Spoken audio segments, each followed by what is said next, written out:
কুপ্রস্তাব পাওয়া প্রসঙ্গে এবার মুখ খুললেন কুসুম শিকদার।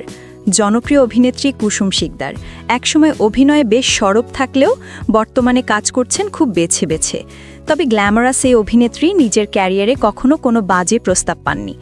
সম্প্রতি জনপ্রিয় সব তারকাদের নিয়ে ভিন্ন আমেজের তৈরি একটি সেলিব্রিটি টকশোয়ে হাজির হয়ে কথা বলেন কুসুম শিকদার। কাস্টিং কাউচ প্রসঙ্গে এই অভিনেত্রী বলেন, আমার ফিল্মই তো 3টা, আর শেষেরটা তো আমারই। মিডিয়ায় আমি শুনি আজকাল গল্প টল্প নানা কাহিনী, আমি জানি না আমাদের সময়ে এসব কম ছিল অথবা ছিল না, বা থাকলেও আসলে অনেক সময় দু একটা ঘটনা যে ঘটেনি তা নয়। আল্লাহ তো বুদ্ধিমত্তা দিয়েছেন, আমি সিদ্ধান্ত নেব আমি কোন রাস্তায় যাব। আমি যদি দেখি যে বাইরে বৃষ্টি হচ্ছে তো আমি তো ছাতা নিয়ে যাব।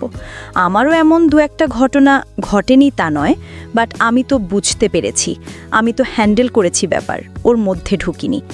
বলে রাখা যায়, নানামুখী প্রতিভার অধিকারী কুসুম শিকদার। অভিনয়ের বাইরে গান করেন, বই লেখেন, করেছেন চলচ্চিত্র পরিচালনাও।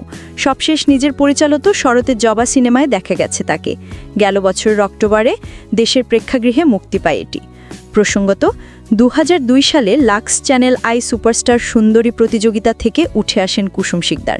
এরপর নিয়মিত কাজ করতে থাকেন বিজ্ঞাপন চিত্র ও নাটকে। লাল টিপ, গহীনের শব্দ ও শঙ্খচিল তার অভিনীত 3টি সিনেমা।